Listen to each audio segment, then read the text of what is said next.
Hello all FBI agents. Today we will be discussing the respiratory system as this is a very important subject. However, once you have seen this video, I must ask you to delete it because it doesn't get into the opposition's hands. So, firstly, what is the aim of the respiratory system? The respiratory system is there to complete respiration. That is when we inhale, which is breathe in oxygen, and exhale carbon dioxide. So, what are the main parts of the respiratory system?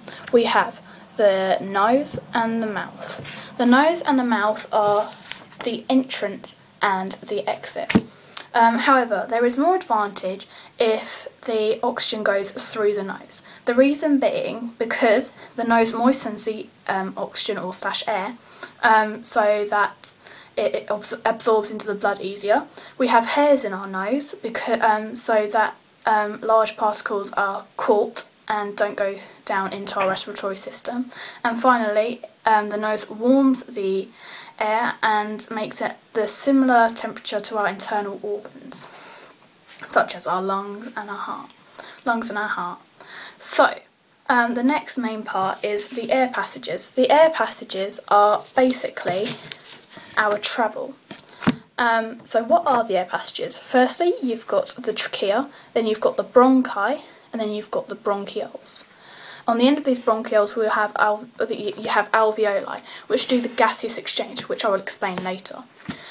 Then we have the lungs, which is where all the work goes on. So remember that as a factory. And finally, there is the diaphragm, which is this lining here, this blue line here.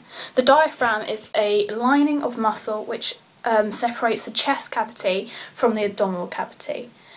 So, what is gaseous exchange and how does it work? And how does the oxygen get into you?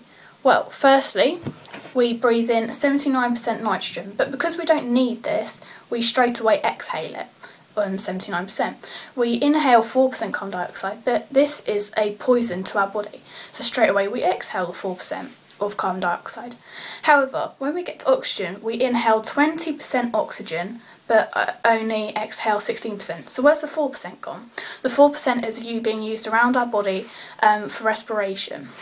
So, we breathe in the oxygen, and it goes down the trachea, through the bronchi, through the bronchioles and into the alveoli. The alveoli are air sacs which do the gaseous exchange. Gaseous exchange is where we breathe in the oxygen, and here you can see a tube. This is the capillary.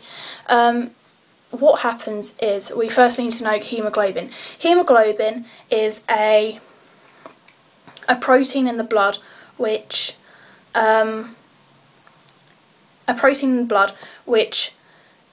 contains lots of iron and transport oxygen around the body. So oxygen is breathed, inhaled, it diffuses where something goes from high concentration to low concentration through the cell wall and goes round through the body to complete respiration. Then it comes back deoxygenated, it diffuses through the wall again and comes back out and is exhaled as carbon dioxide.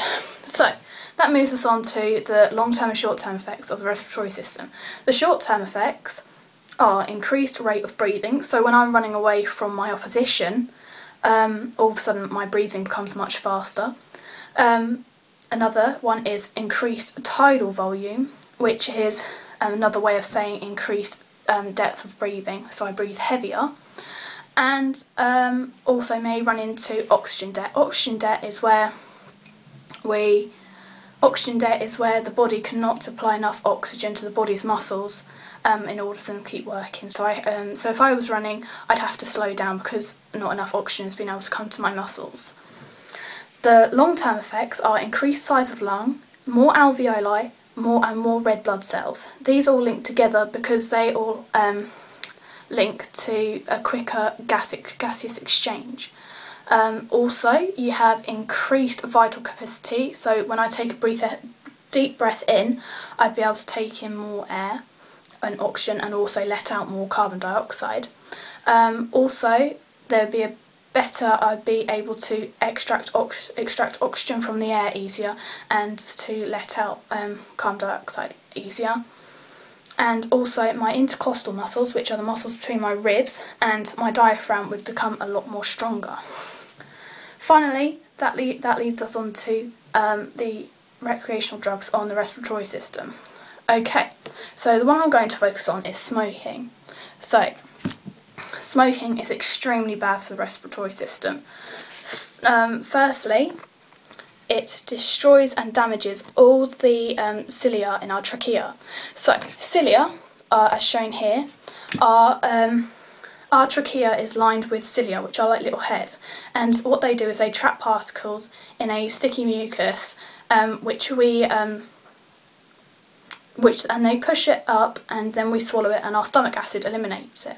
However, when you smoke, you inhale loads of toxic chemicals which burn, damage and disintegrate our cilia, which prevent them from working. So a smoker's cough is when the smoker is having to cough up the mucus and do the work of the cilia, and then obviously it gets swallowed and gets eliminated then.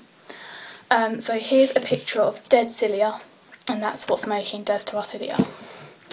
Also, here is a picture of a smoker's lung and a non-smoker's lung.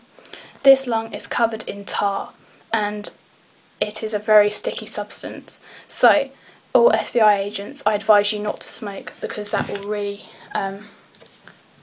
put you in bad health.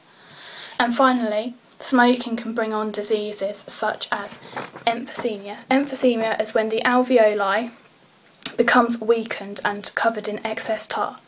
This excess tar and the weakened alveoli mean that gaseous exchange is less efficient. And also another thing you can have is chronic bronchitis. Chronic bronchitis is where the air passages become swollen and inflamed and also have excess tar in them. This is extremely painful.